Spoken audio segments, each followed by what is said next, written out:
Je pense qu'il est C'est un important radical. de donner en fait les critères de...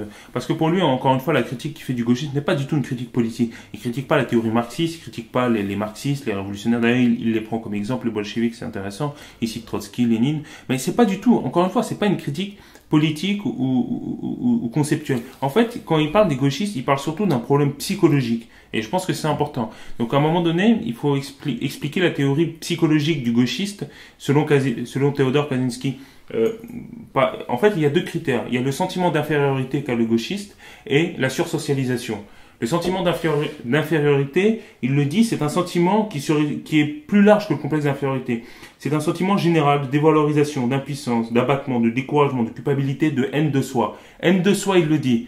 Je fais référence au fait que beaucoup de gens ont un champ lexical de la honte. J'ai honte de mon pays, vous me faites honte, j'ai honte de mon pays, j'ai honte de moi, j'ai honte de la France, là, les Français me font honte, etc.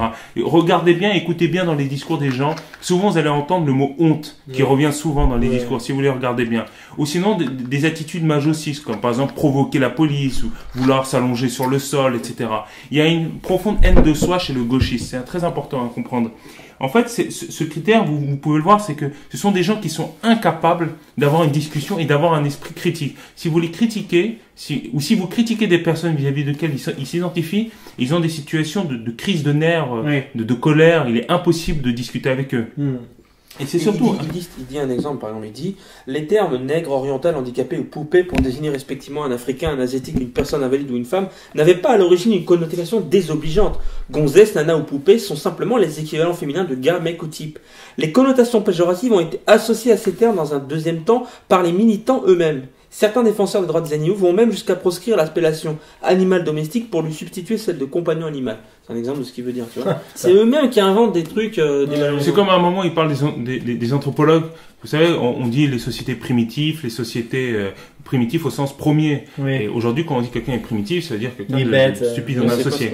Et en fait, initialement, ce n'est pas ça que ça veut dire, pour un exemple. Et il dit, aujourd'hui, il y a des anthropologues gauchistes qui se creusent la tête pour employer les mots les plus neutres possibles. Société n'ayant pas encore atteint la technologie du feu, etc. Nain, c'est homme de petite taille. Pour moi, on a vissé sur la pente quand on a commencé à appeler une femme de ménage une technicienne de surface. Oui, c'est ça. C'est typiquement cette mentalité-là, l'idée de pas stigmatiser, etc. Ça revient. Et ensuite, le deuxième critère, donc il y a le sentiment d'infériorité, et puis il y a la sursocialisation. Il faut d'abord définir la socialisation. C'est défini en sociologie, en psychologie, pour ceux qui connaissent déjà. C'est simplement l'apprentissage de l'enfance jusqu'à l'âge adulte des normes et des valeurs de notre société. C'est l'éducation, etc. La socialisation, c'est... En fait, les gens, ils savent, les gens n'ont pas conscience, mais en fait, la socialisation, l'éducation des enfants se passe souvent par la honte, en fait. En fait, la socialisation, quand vous apprenez à un enfant des choses, vous pouvez stimuler sa raison, mais la plupart du temps, en fait, on humilie les enfants dans l'éducation à travers différentes façons. Déjà, entre eux, les enfants s'humilient. Par exemple, si vous venez dans un collège et que vous n'avez pas le code vestimentaire équivalent. Parce qu'attention, la socialisation, c'est bien plus large que l'éducation scolaire, théorique, mathématique, etc. C'est tout ce que vous apprenez pour vivre en société. La politesse, comment vous intégrer dans un groupe, etc. Or, on sait bien que la socialisation passe beaucoup par l'humiliation. Les jeunes font beaucoup ça dans les collèges, etc. C'est évident. Si vous n'avez pas la tenue adéquate, les habits de la marque qu'il faut, on se moque de vous, on vous humilie. Par conséquent, ça c'est la socialisation. Et partout, en fait, c'est comme ça. Dans une entreprise aussi, on humilie les gens pour les hiérarchiser, leur faire comprendre comment rentrer dans l'ordre, etc. Le sursocialisé, c'est une personne, en fait, qui a subi une humiliation tellement forte qu'il a associé la honte à son être propre. Par exemple, je prends un exemple. Il parle de personnes particulièrement sensibles. Et c'est vrai, ça existe. Imaginez votre enfant, je prends cet exemple simple, vous avez dans votre salon des invités, et votre enfant sort de la chambre, il est tout nu, et il vient devant tout le monde tout nu. Et vous avez une réaction, la mère peut par exemple avoir une réaction particulièrement hystérique, où on crie, il fait, mais t'as pas honte, et tout le monde se regarde. Cet enfant, en fait, n'a pas conscience que venir tout nu devant des gens, devant un dîner, est un problème, d'accord? Donc, et en fait, face à cette situation où il voit ses parents ayant une réaction très négative, il associe tout de suite son être, son corps nu à lui, à un problème, à quelque chose de très désagréable, de problématique. Et dans sa tête, à jamais sera figée cette situation traumatisante où il aura honte de lui. Toujours, il aura constamment honte de son être. Laisse-moi finir. Et en fait, cette idée de la sursocialisation, c'est qu'une fois que cette personne, c'est un peu long, il faut bien que je développe ça.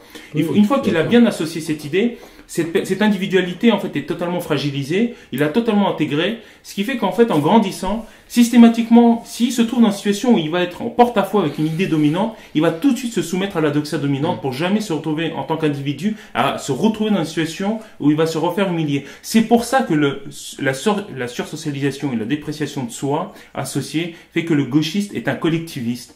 Parce qu'il a besoin de s'identifier à un groupe.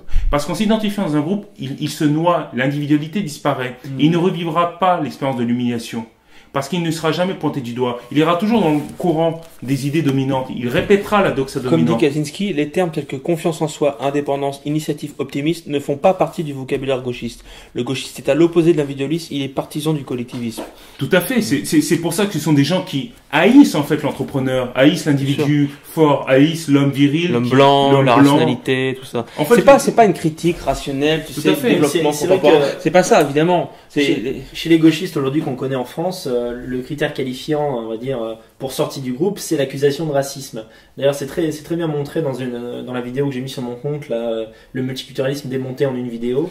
En fait, lorsque vous avez un propos considéré comme raciste, vous êtes exclu du groupe. Et c'est pour ça qu'aujourd'hui, la chose qui effraie le plus le gauchiste, c'est d'être traité de raciste. On le voit à la télé. Tu te souviens quand Dieudo a beaucoup rigolé là-dessus, quand Besancenot se fait traiter d'antisémite. Besancenot se met à pleurer parce que voilà. Oui, en fait, on croit que c'est fake, mais c'est pas fake du tout. Pour Besancenot, c'est un moment très grave. D'un coup, il est extrait de la société. Et en fait, lui, il est en train de jouer sa vie à ce moment-là. Tout à fait. C'est pas rien. Alors attendez, on va la laisser rentrer tranquille. On laisse tourner, mais je ferai une coupe. Ça va, Chippy ? On reprend, je ne sais plus exactement sur quel sujet on était. Je développais sur la psychologie gauchiste. Ah oui, d'accord. Donc j'expliquais tout simplement qu'il y a une aversion des valeurs individualistes, viriles, de liberté. Non mais attends, moi je voudrais dire sur la sursocialisation parce que je trouve qu'il y a un truc que tu n'as pas dit en fait.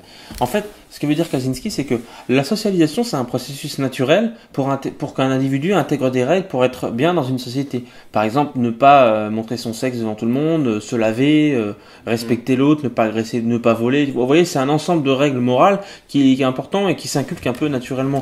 En fait, la sursocialisation c'est quand on inculque des règles qui sont profondément contraires à la nature des individus. Par exemple, dans notre société actuelle, on nous dit il ne faut pas avoir la haine. Or, c'est impossible. On a toujours la haine à un moment donné contre quelqu'un, contre quelque chose, c'est totalement naturel. Mais si on prend au sérieux, et ces crétins gauchistes prennent au sérieux ces valeurs-là, ils s'interdisent d'avoir de la haine. Et quand ils ont de la haine, ils en éprouvent de la honte, ce que tu disais. Et d'ailleurs, pourquoi on transmet les valeurs par la honte ? C'est parce qu'en fait, les gens ne comprennent même pas pourquoi il faut avoir ces valeurs. C'est juste une reproduction sociale. Tu vois ce que je veux dire ? C'est-à-dire que c'est pas la mère qui explique. Mais oui, il faut pas montrer ton sexe parce que ABC, tu vois. Les gens sont pas capables d'argumenter. Donc ils se donnent honte. Pourquoi on interdit la haine ? Parce qu'on interdit aux gens de se révolter contre le système, de se révolter contre les immigrés ou je sais pas. Enfin, tout un tas de raisons. Bien sûr, et il faut comprendre une chose, c'est que contre qui un homme blanc a le droit d'haïr ? Contre lui-même. Cette phrase n'est pas trop française. Ouais. Excuse-moi. Je disais, un homme blanc, s'il doit ressentir de la haine, il a une colère, un sentiment de haine qui est naturel, en fait, l'agressivité. Il n'y a qu'un seul objet contre lequel c'est contre lui-même. Ouais, et contre sa famille, ses parents. Contre qui il ne peut pas avoir la haine ? Contre un noir. Le racisme est le tabou suprême de notre société. Et en fait, il faut bien comprendre que la folie mentale, la folie dans laquelle nous sommes est équivalente un peu à la folie des femmes du 19e siècle. Je vais faire un parallèle historique pour comprendre que c'est pas du tout quelque chose de nouveau, d'inédit. Il faut comprendre que les crises d'hystérie que les femmes connaissaient au 19e siècle étaient liées à un très grand tabou qui était le tabou sexuel. C'est ce que dit Théodore Kaczynski dans son manifeste. En fait, au 19e siècle, il y avait un très grand tabou qui était la sexualité chez les femmes. Les femmes ont énormément intégré, surtout dans la société allemande, les valeurs patriarcales. Alors, dans les valeurs patriarcales, l'idée, c'est que les hommes projetaient énormément leur vision de la sexualité sur les femmes. C'est qu'il y avait la sexualité, la femme pure n'a pas de désir sexuel et surtout n'a pas de plaisir sexuel. Elle féconde pour faire des enfants. Les femmes, comme elles sont particulièrement, l'esprit féminin est particulièrement soumis, intègrent tellement cette idée que quand elles avaient du plaisir sexuel, elles se sentaient profondément coupables, malsaines, perverses, etc. En fait, toute la littérature du 19e autour du tabou sexuel, etc., tourne autour en fait de cette folie-là. C'est qu'on a tellement sursocialisé les femmes dans ces sociétés patriarcales qu'elles ont intégré les valeurs masculines à un niveau jamais atteint, au point qu'elles niaient leur propre nature. C'est pour ça que les crises d'hystérie... les valeurs masculines de malades mentaux, hein. Oui, mais moi j'ai aucun problème avec une femme du plaisir. Non, mais d'accord. C'est mal argumenté. Non, c'est pas mal argumenté. Il suffit de. Geoffrey il fait son marché en passant quoi. Non, c'est pas la question. C'est tes valeurs, toi, que les femmes n'ont aucun plaisir. Mais non, mais là on dirait un Si, idiot. on dirait un Si idiot. tu dis les valeurs masculines, c'est pas On ça. dirait C'est des un valeurs idiot gauchiste comme ça, mais c'est tes valeurs. C'est avec. Non, mais attends, des valeurs je fais exprès, là, moi, je te religieuses. troll, Non, mais t'es un idiot, je peux pas Geoffrey. comprendre. C'est la la société valeur de la patriarcale, c'est ça. société C'est qu'en du fait, 19e C'est pas masculin, alors c'est patriarcal, taré, je sais pas comment. Non, quel c'est mot ça la utiliser. société si, patriarcale. mais Elle est comme ça. Ah, d'accord. De Sparte Et toi, t'es à la patriarcal germanique. Oui, je suis patriarcal, bien sûr. Donc les femmes doivent avoir aucun plaisir sexuel. Les femmes doivent avoir le moins de plaisir sexuel, sinon elles peuvent tromper leur mari. Bah, c'est toi, c'est ton avis. J'arrête l'aparté. Mais... Bah, c'est un autre sujet, on pourrait aborder, je pourrais t'écraser sur ce sujet, mais pour l'instant, chaque sujet, attention, je t'écraserai une je autre pense fois. qu'Assel n'a pas tout à fait tort, mais ce serait trop long Évidemment, je n'ai d'aborder pas là. trop- C'est vrai un que autre moi, sujet. je fais etc. exprès de mal baiser Mais- ma copine, comme ça. Bon, je non, comprends. plaisante. Mais je pense que, pour revenir, en fait, l'idée c'est de faire un parallèle pour bien comprendre. Aujourd'hui, le tabou, c'est l'agressivité. Il est interdit aux hommes d'être agressifs, comme il est interdit aux femmes d'avoir du plaisir sexuel dans ces sociétés. Quand vous lisez des nouvelles de Maupassant, ou que vous lisez la société française du 19e, ou surtout la société allemande, elle est connue pour ça. Et les femmes étaient très aliénées. Je ne dis pas que c'est bien, je ne dis pas que Non, c'est mais un il a modèle, raison là-dessus. etc. Il y avait- Je dis que c'est mal. Bon, peu importe, Peu importe, c'est pas le sujet. L'aliénation On est toujours fiche. mal.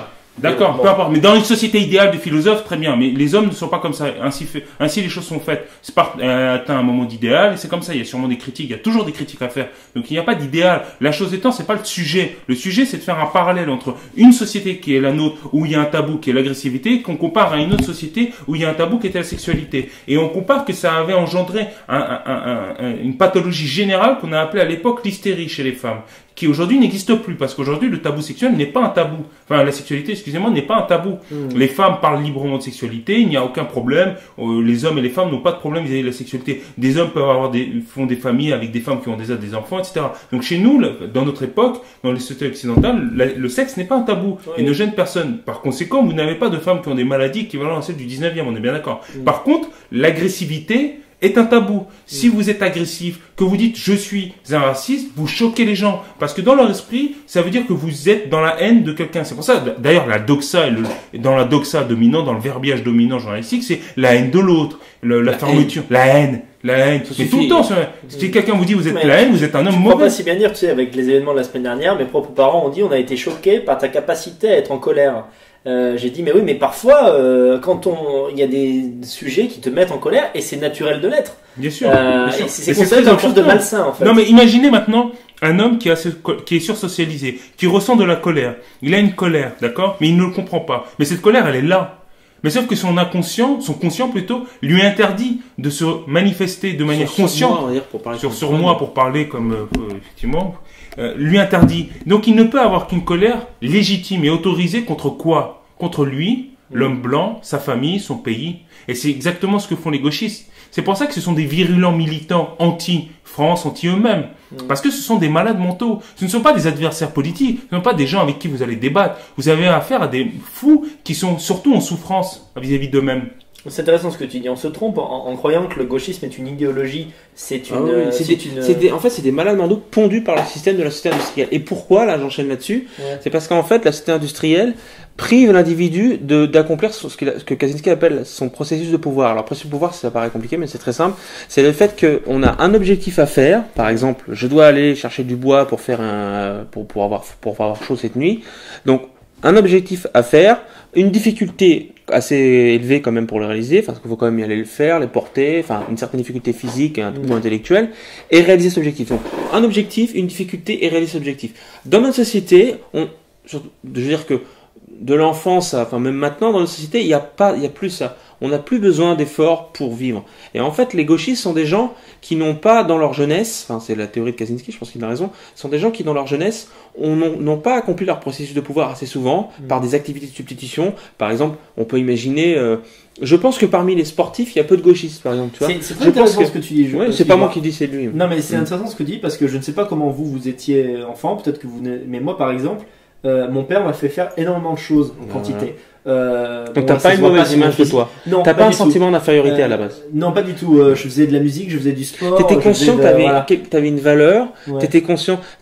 Dans ton fort intérieur. Je ne me suis jamais déprécié. Voilà, dans ton fort intérieur, t'étais conscient d'être un individu qui avait une certaine valeur. Oui, parce que tu t'es prouvé à toi-même, de par toutes ces activités simples et naturelles, que tu avais cette valeur. Oui. Et les gauchistes sont des espèces de poulets de batterie comme ça, élevés dans une société de malades.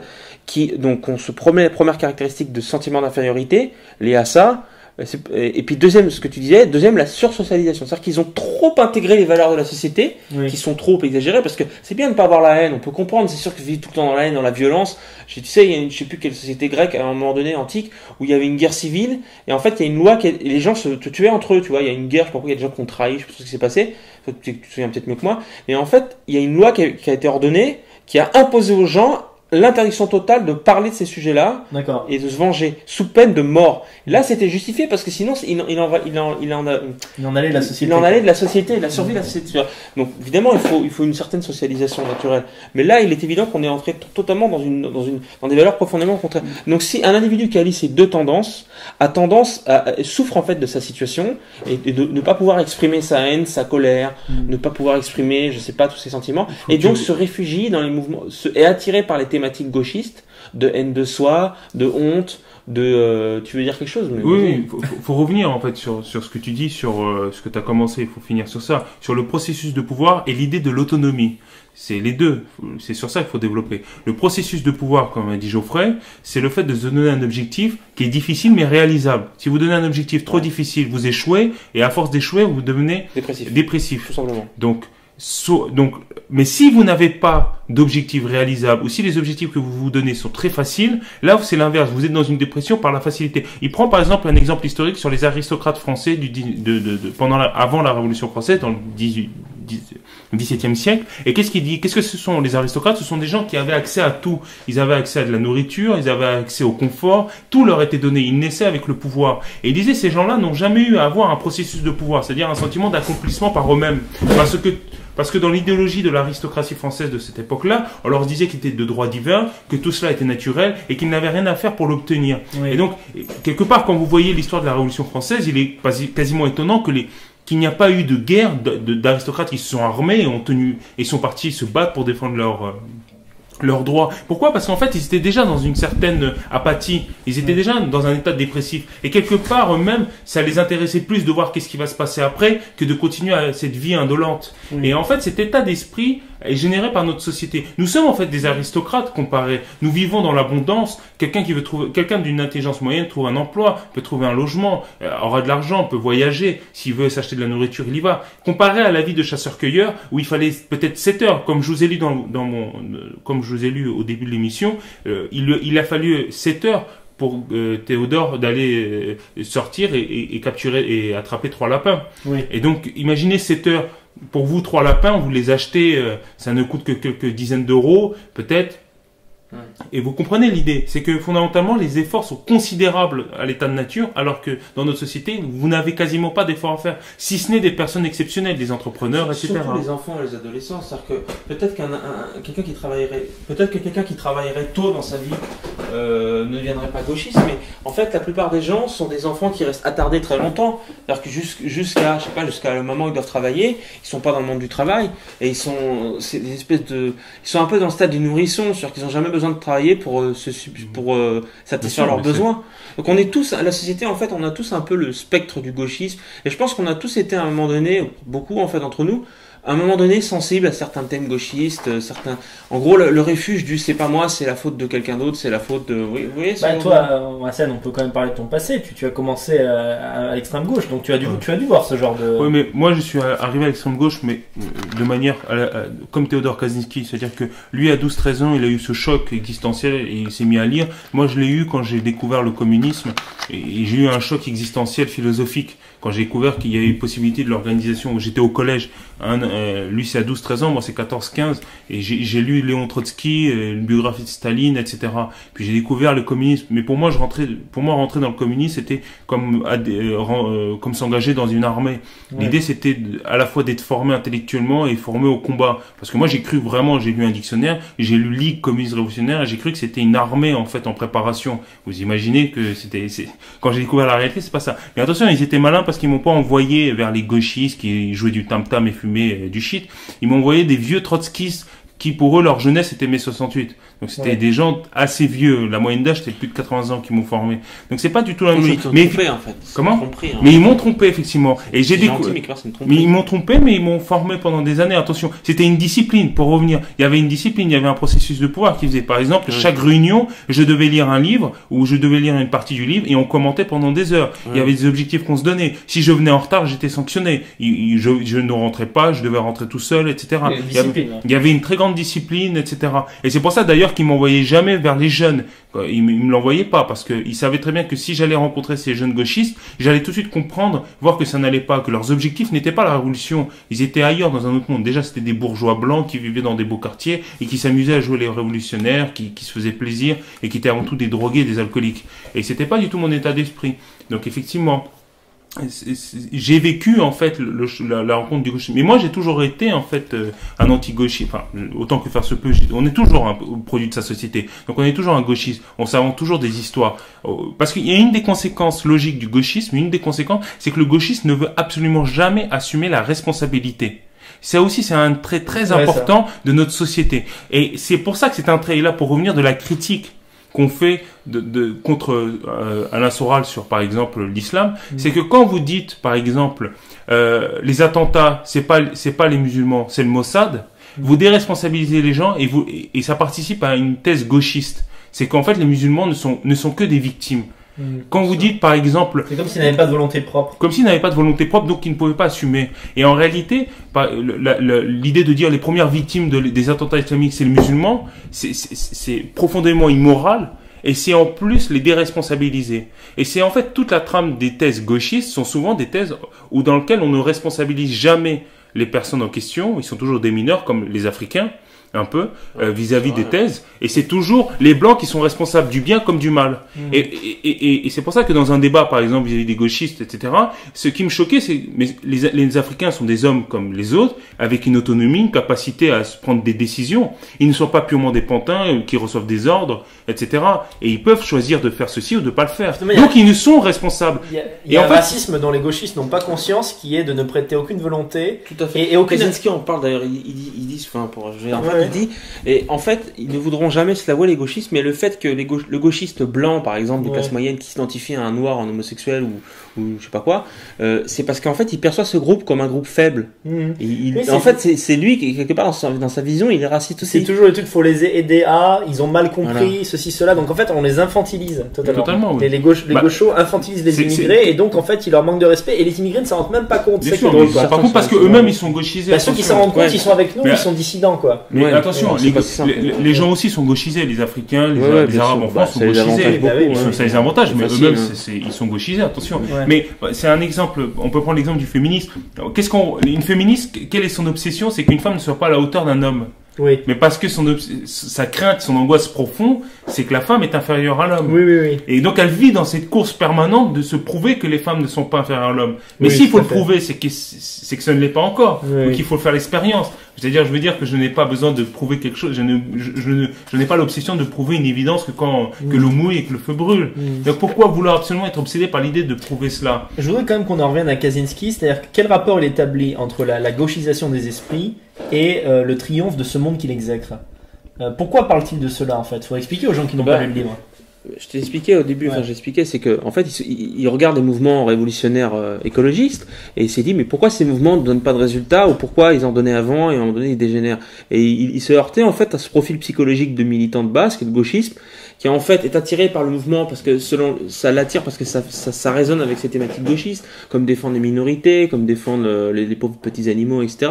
Ce qui peut être un combat louable si c'est pas un combat de malade mental gauchiste, mais et il s'y agglutinent parce qu'ils sont produits en masse, tu veux. Il y a très peu de gens qui sont vraiment des Kaczynski, il y en a un. Ouais. Ensuite des militants radicaux, il y en a très peu, c'est des hommes d'élite. Donc, et par rapport à cette masse de personnes qui sont animés par une espèce un mouvement perpétuel de gauchisme, ça représente très peu et le mouvement se finit par se faire dépasser par ces gauchistes. C'est pour ça qu'il s'y est intéressé réellement. Il s'en fout à la base de ces questions de gauchisme ou pas, il en a rien à branler. Lui, on peut prendre l'exemple des végans, du véganisme, etc.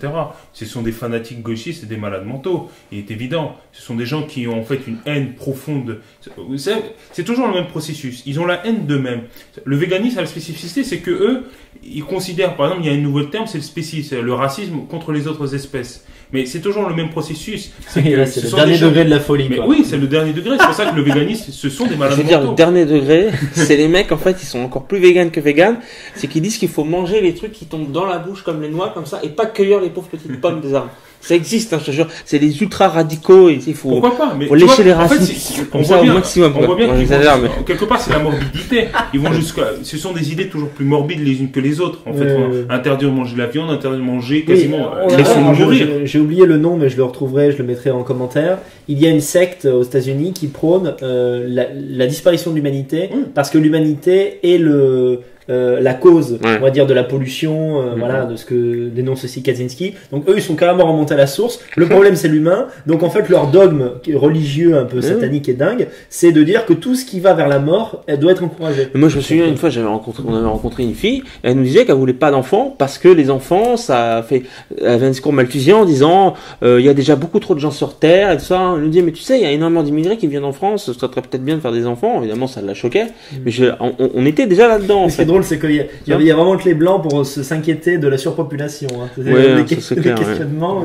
Oui, mais là, pour le coup. Mais là, pour le coup, même les Asiatiques qui sont, bon, à l'exception des Japonais, mais les Asiatiques qui ont un fort QI, ils ne se disent pas, tiens, on va faire seulement un enfant parce que sinon ça va polluer la terre. Hein. Mais il faut bien comprendre encore une fois que c'est pas une motivation morale. C'est pas, elle se dit, je calcule. C'est une motivation morbide. C'est surtout la haine d'elle-même. Et la haine de sa nature féminine de ne pas faire d'enfant. Oui. De toute façon, toute personne qui a la haine de soi, c'est simple. Un homme qui méprise la virilité, c'est un malade. Une femme qui méprise une femme qui a des enfants, etc., c'est une malade. Or, notre société, par exemple, technologique, a besoin que les femmes travaillent pour intégrer les femmes dans le processus du marché, pour qu'elles deviennent Donc cette femme qui avait une nature assez servile a tellement ingéré la propagande féministe qu'elle se met à détester la femme qui est en elle et l'enfant qu'elle va faire. Oui. C'est toujours le même processus. La société technologique soumet les gens à une propagande, une sursocialisation. Plus ou moins consciente, c'est pas forcément une propagande dirigée, orchestrée par des maîtres du monde. C'est comme ça. C'est-à-dire que, par exemple, le féminisme est logique. Enfin, je veux dire, le fait que les femmes travaillent, c'est logique, ça a des avantages, etc. Mais quand ça va trop loin et quand ça marche très fort sur des individus serviles, bah, ça donne des résultats comme ça des gens. Et Kaczynski dit d'ailleurs que c'est une des pires souffrances qu'un individu peut subir, c'est cette aliénation et cette sursocialisation et tout ce que ça implique de souffrance psychologique. C'est une des pires souffrances qu'un individu peut vivre dans la société. Tu voulais parler encore à ça? Non. Je voudrais, parce que là, on arrive presque à 1h30 d'émission, mettre les choses en perspective, dire qu'on a reparlé de Kaczynski il y a environ 4-5 ans, lorsque Breivik a commis son attentat, et qu'on a constaté dans son manifeste qu'il s'était très largement inspiré, pour ne pas dire qu'il avait fait un copier-coller de certains passages, dans lesquels simplement, il me semble qu'il a changé, à la place de mettre gauchisme, il a mis multiculturalisme. Voilà. Bon, il semblait que ça collait également. Donc, je tenais juste à le dire pour les gens. Si vous avez déjà entendu parler de Kaczynski, c'est via Breivik, dont on a beaucoup parlé évidemment dans nos sphères. Voilà. Bon, on fera une émission sur Breivik. Tu souhaiterais conclure l'émission? Non, si tu as encore des choses à dire, vas-y, mais n'oublie pas que c'est un format radio, donc on va essayer de pas faire 2 heures non plus. Mais si tu as des choses à dire, vas-y. De quoi veux-tu parler? Non, mais parce que si vous voulez conclure, moi je voulais en fait, mais si on peut continuer, on peut évidemment développer encore plus sur Kaczynski. Sur la critique de l'anarcho-primitivisme, mais si quand tu veux conclure, tu me dis, parce que je souhaiterais, en fait, Kaczynski cite beaucoup d'auteurs intéressants, des thèses intéressantes comme l'impuissance acquise, peut-être que je pourrais développer, c'est un petit peu technique, mais ce serait intéressant. Écoute, si tu penses que c'est un intérêt, je te laisse quartier libre, tu me dis. Je pense que c'est un intérêt. Puis, au moment où tu veux conclure, je souhaiterais en fait lire un article de Jacques Ellul, qui est un Français, sur l'islam. Vous allez dire, ça n'a rien à voir, mais Jacques Ellul est donc le penseur de la critique de la société technologique que Kaczynski a lu et a trouvé très intéressant, génial, je ne sais pas. Moi, je l'ai vu, je suis un peu mitigé, mais j'ai lu des choses sur l'islam et j'aimerais le faire partager en fin d'émission pour ouvrir sur un autre chose. C'est cerise sur le gâteau. C'est une petite cerise sur le gâteau, c'est un petit cadeau. Mais alors, parle-nous de l'anarcho-primitivisme, c'est ça que Non. L'anarcho-primitivisme, c'est simplement une critique de Kaczynski sur, en fait, la vision qu'ont certains de la société primitive. En fait, les gauchistes qui ont une vision, en fait, idyllique de la vie de chasseur-cueilleur comme une vie d'Éden, c'est-à-dire qu'il suffit simplement de se balader à moitié nu dans la nature et que la nature va pourvoir à vos biens. Alors que c'est du labeur, c'est du arbre comme ça.